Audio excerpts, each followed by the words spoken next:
Welcome to the Get Fit podcast. In today's episode, we're going beyond the all-or-nothing mindset. Because fitness isn't about extremes, it's about building simple, sustainable habits that last. Whether you're just starting or restarting, this episode will give you the tools to stay consistent and actually enjoy the process. Let's get started. Okay, let's unpack this. We all understand that challenge, right? Making exercise a consistent part of life. Even for those of us who try to keep up with health stuff, actually sticking with it can feel like, well, a real uphill battle sometimes. Today, we're diving deep into how to shift exercise from being a chore into, hopefully, a lasting, maybe even enjoyable habit. We've looked at a whole bunch of sources for this, insights from personal trainers, big health organizations, lots of expert advice.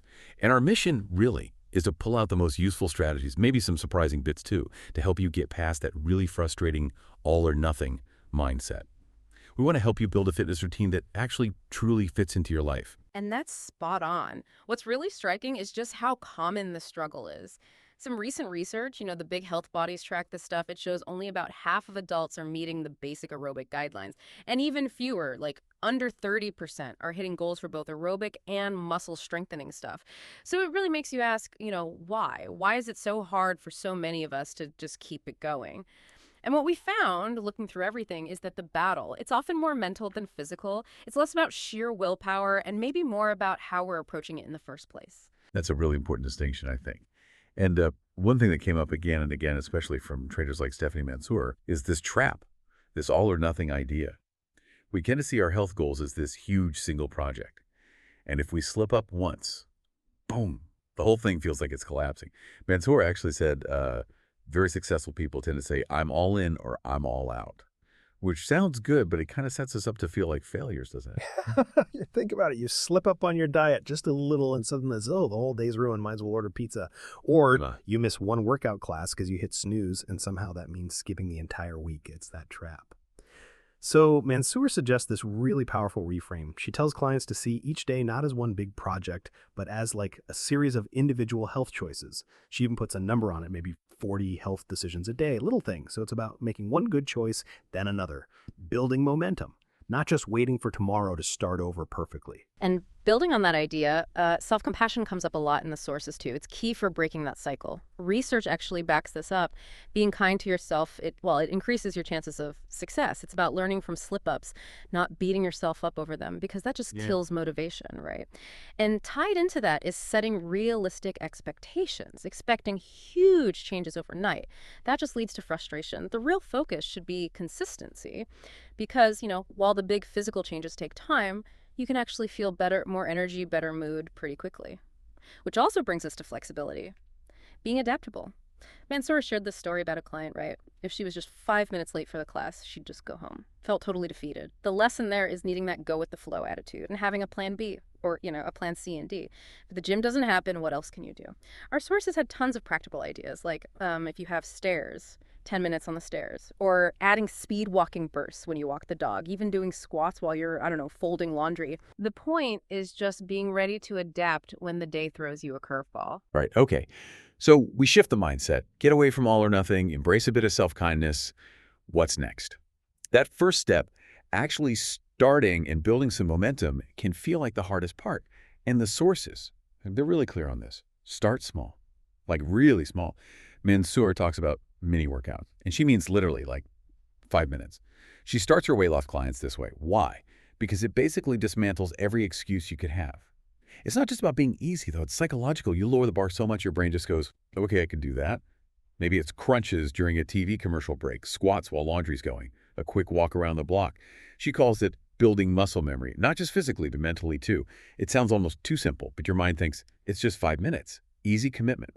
And often that little win makes you think, hey, maybe I can do 5 more, builds confidence. And other sources echo this short bursts. 5, 10, 15 minutes, they add up and can be really effective. And that connects directly to setting goals that actually work, goals that don't just end up discouraging you. The SMART goals framework. Specific, measurable, attainable, relevant, time-bound. It's a good base. But Mansour really emphasizes that attainable part, the A. She had this client, right, who kept aiming for 10,000 steps a day and kept missing it, felt terrible about it. The fix, super simple. Lower the goal to 8,000 steps, just a small tweak. But suddenly the client was hitting the goal consistently. And like Mansoor says, you're training your brain that you were successful. It builds confidence, gives you that instant feedback. And guess what? That same client eventually started hitting 12,000 steps a day because she built that feeling of success first. And you see this idea echoed by major health groups too. They recommend aiming for about 150 minutes of moderate activity a week. But critically, they say you can break it up. It doesn't have to be one long slog, maybe 2 15-minute sessions or even 3 10-minute chunks scattered through the day. That makes it way more manageable, right? Other health guides confirm this too, those shorter bursts. They can be just as good as one long workout. It makes fitting it in so much easier, especially with busy schedules. Okay. So mindset fixed. Starting small. Check. But let's be real. What if you still just hate exercising? Like genuinely dislike it? This is where our deep dive got really interesting. It's about finding adaptive enjoyment. It's not just finding something you like, but being willing to change it up as your life, your body changes. That seems key. The sources all say, look, if your workout feels like torture or just makes you feel clumsy and bad, you're obviously not going to stick with it. Makes sense. Mansoor advises not getting pigeonholed. Don't feel stuck with one thing. She talked about a client who loved kickboxing in her 30s, but in her 50s. It wasn't working anymore. Stress, body changes. She switched to yoga and ended up losing 15 pounds because that was what her body needed then. It fit her life better. So the message is pretty clear. If it's not working, don't just grind through it miserably. Try something else and think outside the box, beyond the usual gym stuff. The sources suggest loads of things. Horseback riding, ballroom dancing, hiking, rock climbing, Zumba, even those active video games, exercise games. Apparently, some can burn as many calories as walking on a treadmill. It's really about discovering what you find fun, or at least engaging right now, not forcing yourself into some ideal that just doesn't fit. Absolutely. And that search for enjoyment, it can get a massive boost from things like music.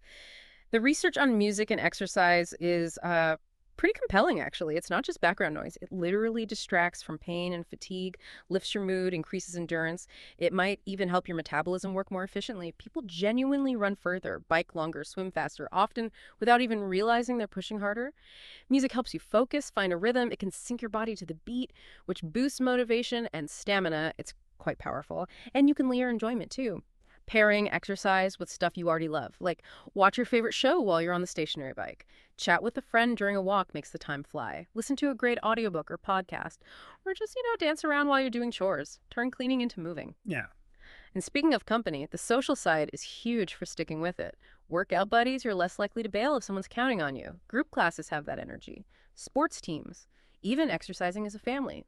Going for walks together, having a kitchen dance party. Oh, and dog owners. They get a consistent, non-judgmental workout buddy. Studies show dog owners are way more likely to get enough daily exercise. Okay, finding enjoyment, massive piece of the puzzle. But even fun stuff doesn't always become automatic, right? So the final hurdle, maybe the ultimate goal, is turning that enjoyable activity into a real, ingrained habit. How do we make it stick for good? Our sources really dug into habit formation here, and one big thing is using triggers. These are just simple reminders. Could be a time of day, a place, a visual cue. Something that basically puts your routine on autopilot. Like maybe your alarm goes off and that's the trigger to just put on your walking shoes. Or leaving work means heading straight to the gym, no detours. Or maybe just seeing your sneakers right by the bed when you wake up. The goal is to make starting the easiest option. Stephanie Mansour had this really clever trick, almost like reverse psychology on yourself. She suggests putting your gym bag or your yoga mat, whatever it is, right on the couch. Physically blocking the spot where you'd sit down to relax. So to actually sit down and chill after work, you have to physically move your workout stuff. It forces you to make an active choice not to exercise, instead of just passively letting the time slip away. It's subtle but smart. Other ideas along those lines. Sleeping in your workout clothes. Or changing into them before you even leave the office. Putting your sneakers front and center where you can't miss them.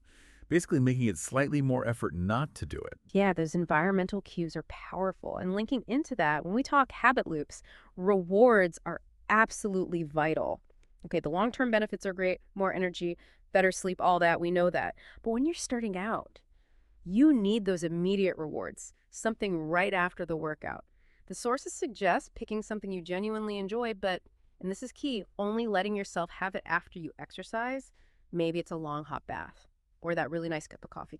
Or saving the next chapter of your audiobook for during or after your walk. That immediate gratification helps your brain connect exercise with something positive, reinforcing that new habit pathway. And then there's accountability.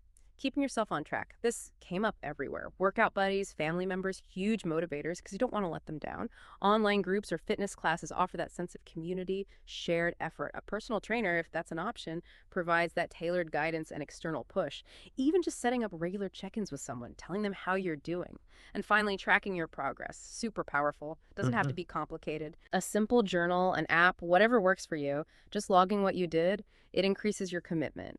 Plus, you get to see how far you've come, which is really encouraging. Helps you tweak your plan too. But through all this, the overarching message is be patient. Give yourself some grace. If you miss a day, it happens. Just get back to it the next day. Don't let it derail everything. So wrapping this all up, what does it really mean for you listening right now? It seems like the path to consistent exercise isn't about some brutal, perfect grind that just leaves you feeling defeated. It's more about smart, sustainable choices. Shifting your mindset away from all or nothing, embracing those tiny mini workouts, actively finding ways to make movement enjoyable for you, and then using clever strategies like triggers and rewards and accountability to build powerful, lasting habits. It's about a series of small, attainable wins that add up over time, building not just physical health, but confidence too. And maybe consider this final thought. If building exercise consistency is really about developing resilience when you face setbacks, if it's about improving your problem solving to fit things into a busy life, enhancing your well-being through intentional self-care, then what other parts of your life could benefit from applying these exact same principles? This idea of mini wins, of being adaptable, of that go with the flow mindset. It's a pretty powerful approach, isn't it? Goes way beyond just the gym or the running track. It could be a blueprint for sustainable success in, well, almost anything you want to achieve. We really hope this deep dive has armed you with some powerful, practical tools to make exercise something you might actually start looking forward to. Until next time, keep exploring, keep moving, and keep diving deep.